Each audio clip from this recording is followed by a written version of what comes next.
it's a fine line between crippling self-doubt and being a megalomaniac.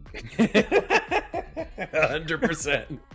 You know, like, I don't know what that is. That weird space in between, like those two extremes. You know, I think artists, rightfully so, sometimes are accused of being a little bit self-absorbed, and like that's not always like a negative. I think because artists are introspective and they spend a lot of time thinking about what they do and why they do it. Of course, when you kind of are mulling over your own thoughts that much, that comes across maybe to others as being self-absorbed. You know, one of my art teachers in college told me something that stayed with me all these years. She talked about how artists, because they do that, they go through this continuous process of self-exploration and self-reflection and discovery. They know themselves better than other folks who don't ever like engage in that process with themselves. 100%.